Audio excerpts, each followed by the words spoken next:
What's up guys? Today is another day. Biyahe kami ngayon sa trabaho.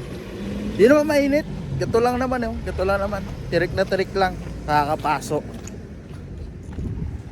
Ganito problema namin sa Middle East pag gantong season.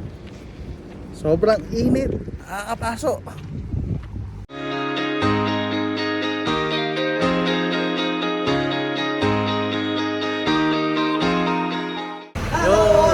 What's up guys? Me again.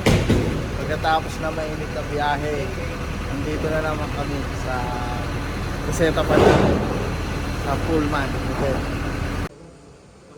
Nandito na kami ngayon sa Buseta pa namin, sa Pinakamboro.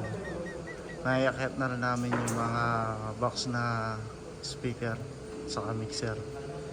Mag-start na kami mag-setup, balikan ko ulit kayo mamaya. Halos tapos na kami mag-setup ngayon. So ngayon naman magpa-patch na ako sa mga output na mixer. So ngayon meron ako, punta akong settings, omni out, so left and right stereo. Ngayon sa output 14 magpupunta ako ng delay. So gamitin ko to as matrix 1. Bali dalawa yung speaker ng delay ko, pero isang matrix lang yung aking gagamitin. So nakaset na ako ngayon ng matrix. Ngayon naman taka ng custom fader. Siset ko yung para sa matrix input nya, sa output. So set ko sa 1, sa 2, matrix 2, 3, 4. So okay. Ngayon naman magsisend ako ng matrix. So matrix 1 ang gagamitin ko para sa magiging delay speaker. So itong matrix na to from stereo. Huwag natin kakalimutan to pagka magsisend tayo ng matrix. Huwag natin yung stereo. Mario. Okay. So, siset ko na siya lahat matrix 1 to 4.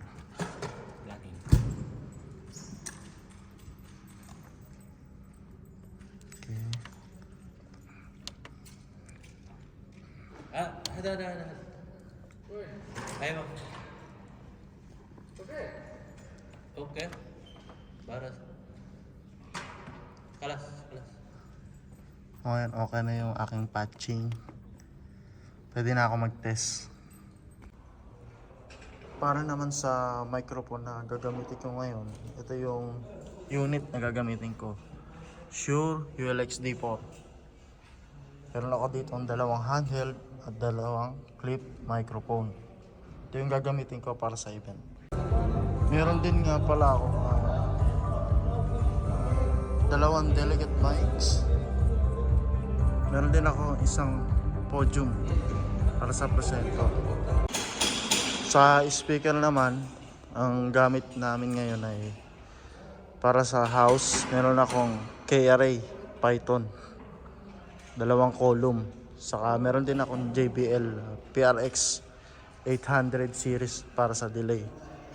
So bali dalawa yung ginamit ko pang delay, sa kabilang dulo at para dun sa kabilang dulo. So halos tapos na kami ngayon. Final testing na lang para makauwi na. Final update guys. Tapos na kami ng setup. Nakapag-test, nakapag-program na rin kami lahat. So see you on my next video guys. Salamat!